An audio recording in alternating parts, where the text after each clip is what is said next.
We're talking about the latest in engaging with the next generation of sports content viewers today. We're joined by Team Whistle. Team Whistle is a sports and entertainment company that's largely aimed at this very thing, aiming at the next generation of sports content consumers.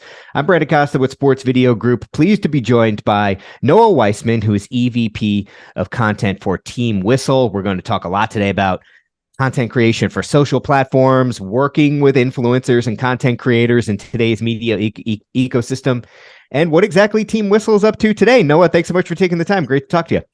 Howdy. Happy Friday. It's an absolute honor. I know we were talking about the Jets. Congrats on Aaron Rodgers, and excited to see what you guys are up to this year. It's going to be interesting at the very least. At least I have a reason to watch some games for the first time in a while, so I'll do that. Well, love to talk to you a little bit first off the bat about what Team Whistle is up to currently to kind of set the stage for the audience. You've had a couple of announcements over the past couple of weeks here, including toward end of April when you guys kind of announced some new short form content series reimaginings and partnerships with content creators. What's some of the big things that you guys are working on now that you're particularly excited about? Yeah, I feel like, as probably you can imagine, I think the landscape is always changing in our world. Every year there's a new social platform. There's a new kind of type of content that we want to excel at. For us, what's been really fun this year, like you mentioned, is kind of reimagining what a traditional mid-form and long-form slate would look like in the short-form lens. So, we've had some really successful franchises with like No Days Off, for example, where it highlights a child prodigy, and it might be a 5 to 12-minute piece of content for YouTube that excels on that platform. Now we've made a 45-second version that's specific for TikTok that has that 3-second hook right in the beginning. It's been a wild ride over the last 10 years in the media landscape. And what we're really excited about is what you hit on earlier, is how do we work with creators, both internally full-time and externally with influencers and creators to make the best content possible in the sports and entertainment landscape. When you talk about the differences between that mid-form slate and that short-form slate, look, a lot of people who follow SVG are traditional television people, and the idea of being able to tell a story in 30, 40, 45 seconds, I think is not something to be scoffed at. If anything, I think it's a really impressive skill and art form to be able to do that the way that so many content creators on these platforms do. We're talking a lot about the TikToks and the YouTube shorts, and maybe even to a certain extent Instagram reels. So when you guys creatively look at not just the differences between mid-form and short form, but how you're able to extract both from maybe the same story or piece of content, how do you differentiate the two, and how do you think about pulling all of that out?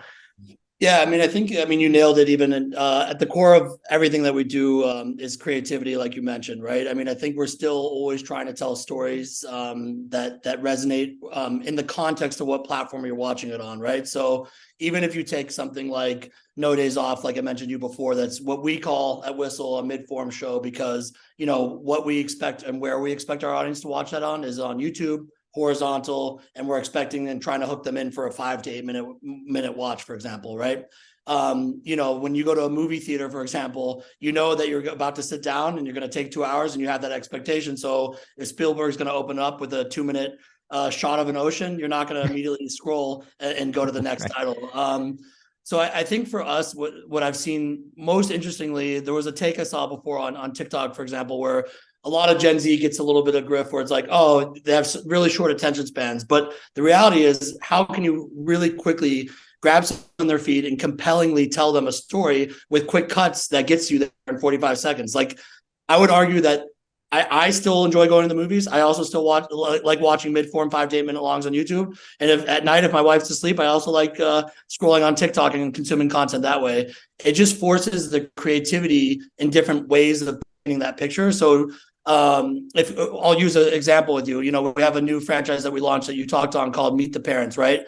How do I get to know Angel Reese, who Bayou Barbie? She's amazing. How do I get to know her and her mom with a strong 2-second hook?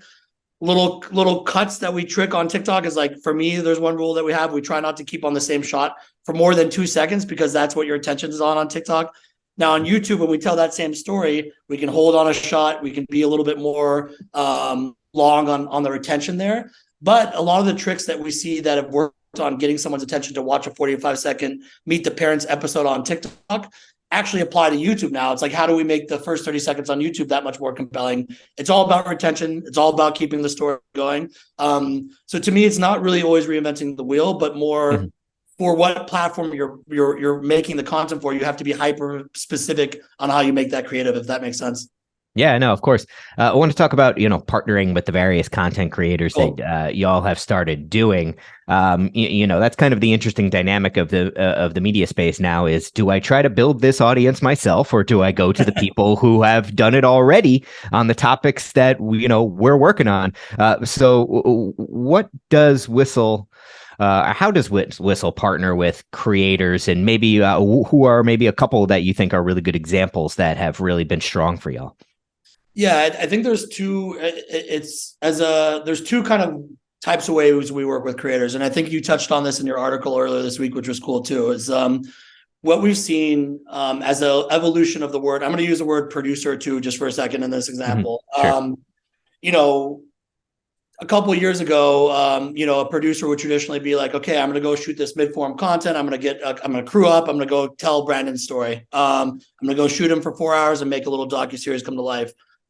We've noticed, and what we needed to do now, and why we've kind of hired up specifically, is one, we wanted to bring creators in-house too and become personalities and help be, like, for lack of a better word, an incubator, or like a residency is a word you see thrown around from BuzzFeed and some of our frenemies in the space too, where how do we bring in creators internally and then help them pour fuel on the fire for them to just go create and make content for our space, like you just mentioned, right? So one way that we're doing that is we brought in people like Mohammed Cocker from House of Highlights, or Ryan Gordon from Overtime, or Casey Rieger from Big Spaceship, where they have their own personal brands and they're creators themselves. Casey has around 250,000 followers on TikTok. We talked to her. We're like, hey, why don't you start to become a personality for us? Whistle will help grow you as a creator yourself. And at the same time, you could still work on your own things. So that's one bucket to answer your question directly on how we work with creators and how we want to help bring them to the next level from an emerging point of view. The second way is more traditional kind of influencer or creator relationships, where for us, creators are even athletes. So you might see on NFL draft day, we work with athletes directly to tell their stories or partner with them to do collaboration posts, to do all these different things. So at the end of the day, creators are humans just like you and I. The value is Whistle has a massive distribution network. We have about 1 billion views a month that we have on all our different channels. So it's always about, how do we bring our audience to you, Brandon, as a creator, if you were one of the freelancers we're working with, and how does your audience get to know Whistle better? So it's really fun. And the fact that we get to work in sports and entertainment, to me, I feel like is a blessing. So those are a couple of different ways that we work with creators, from both full-time in-house and bringing that kind of creator person in-house, to partnering with influencers and creators in a more traditional way. Yeah, that's interesting. As kind of a follow-up to that, I'm kind of curious, as someone who's had the opportunity to do this quite a bit, what might your advice be to someone, because working with influencers or trying to tap into the influencer ecosystem, if you will, whether you're a team, a network, or whatever, that's not uncommon. That's happened a lot in sports. So I'm kind of curious about not the striking of the partnership, but the actually working day to day with independent influencers and content creators who, like you said, have their own hundreds of thousands of followers and want to do their own thing and have a brand that they're very rightfully protective of. What's your advice for working with them on a day-to-day basis where you feel like both sides are getting out of it? Yeah, I mean, it's so complicated, like you said, because I think at the end of the day, now more than ever, creators are brands into themselves, and you see a lot of times where, even if you look at someone like Tom Brady or LeBron James on the highest level, like they've made media empires just from themselves. If you think about them as creators too, right? So to answer your question on, it can be difficult and challenging because a lot of creators want to maintain their own image, their own brand, and kind of make sure that their career is growing in that kind of way. So for us, I mean, there's two kind of core tenets and values that Whistle brings. And I like to think that we bring to working with creators too, is one, we try to lead with love. And then we also try to create win-win situations, right? So for Whistle, we have a pretty strong North Star and trying to be positive, relatable, and uplifting, right? Slew of other competitors out there that are in our sports and entertainment space, but for us, that's a core tenet that we try to uphold. So, let's say it's you, Brendan, that I'm like, hey, I really want to work with you, be a creator in the Whistle network, and da da da da da.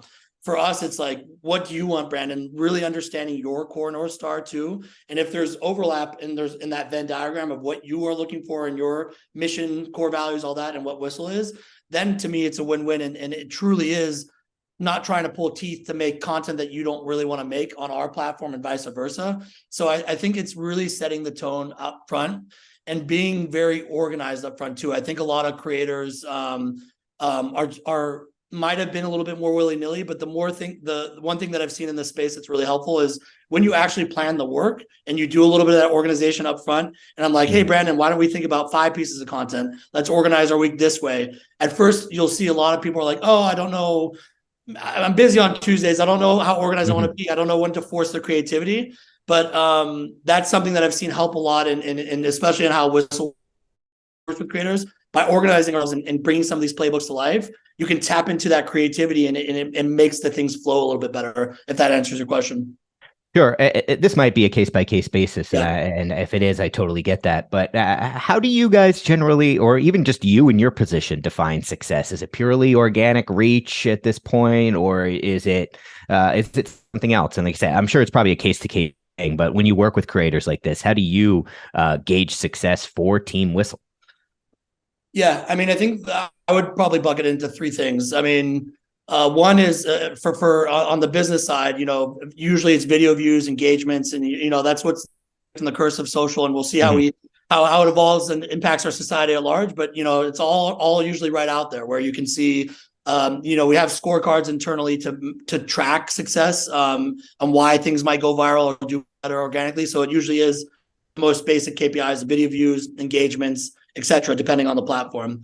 I think the second one that's probably a little bit more qualitative is probably, and this might sound a little kumbaya, but honestly, happiness and how much fun we're having. One of the quotes that sticks with me is like, it's not that serious for us. We're in sports and entertainment. At the end of the day, we should be having fun in what we're doing. So we take a lot of pride in, on the business side, return clients, because everyone's having a good time and we're creating a win-win situation for everybody winning. And for creators, it's the same experience. Like, there's a lot of baggage that comes with relationships that go wrong, or creators that find that you might have gone the wrong way in how you're working together. So for us, me personally, I take a lot of pride in making sure that we, like I said before, lead with love and really make strong relationships that on a human to human level, at the end of the day, we're really trying to help each other out and win together, so that the views and the money and the engagements will come, but let's have fun in what we're doing. Of course, take it seriously and plan the work that we're talking about. But that is something that our culture at Whistle that we try to take a lot of pride in is leading with that happiness and trying to bring that joie to what we're doing. Of course, there's stressful moments throughout, but right. So success for me is the creator being happy after we're working with them, and then obviously the KPIs that come with whatever campaign we're working on with that creator. Sure. Well, this has been really, really fascinating stuff. Before we let you go, this has been really, really interesting. Kind of get a take of what's going on in social right now. It's a really, really interesting time in the history of social. I mean, TikTok's algorithm continues to, I think, blow people's minds. Twitter and its blue and its authentication is turning that into a whole other thing. We don't need to get into the specifics of that. We don't have enough time for that. Facebook's whatever.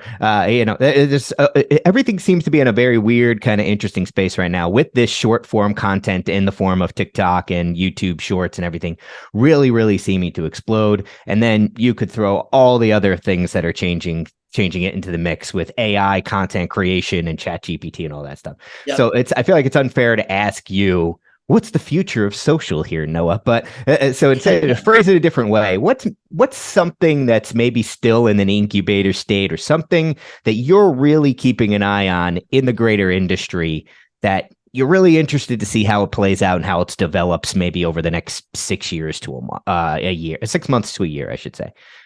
Yeah, I mean, I think you kind of touched on one briefly, even with AI, and it is fascinating. It goes back to me, my genuine belief is that AI is not going to replace creative. I mean, maybe at some point, but they're still going to have that human touch and heart and feel for everything. All that to say, it's going to be an invaluable tool for us as creatives at the same time to help spark, help ideate, help script, help create things quicker, if that makes sense. So me, I know we're still in such a nascent stage of that space.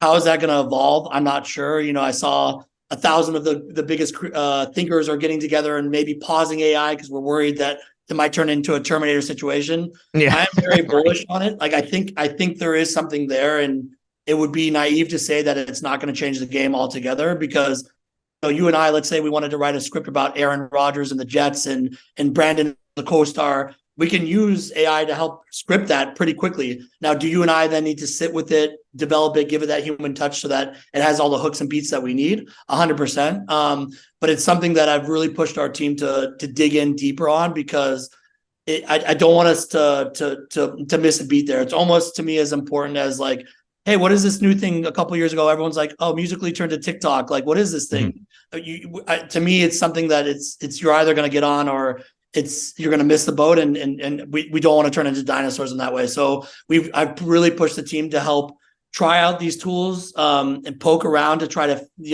is there a new AI extension that can help us with video creation? How is the imaging working? How is Midjourney helping us with thumbnail design? So again, not to be a fearmonger, like I don't think it's going to replace that many jobs. I think creatives are still going to need to create, and I think there's going to have that human element. But it's something that we definitely are staying very tight on as we expand our short form slate, all the other things that you kind of mentioned. All right, fascinating stuff. They are Team Whistle. He is their EVP of content, Noah Weissman. You can learn more about them over at teamwhistle.com and certainly check out their big catalog of content. We've had a couple stories at the site at sportsvideo.org about some of the series that you can check out. Noah, thanks so much for the insights, and we wish you and the Team Whistle team nothing but the best going forward. Thanks a lot. Thanks, Brandon. You're a legend. Take care. Thanks.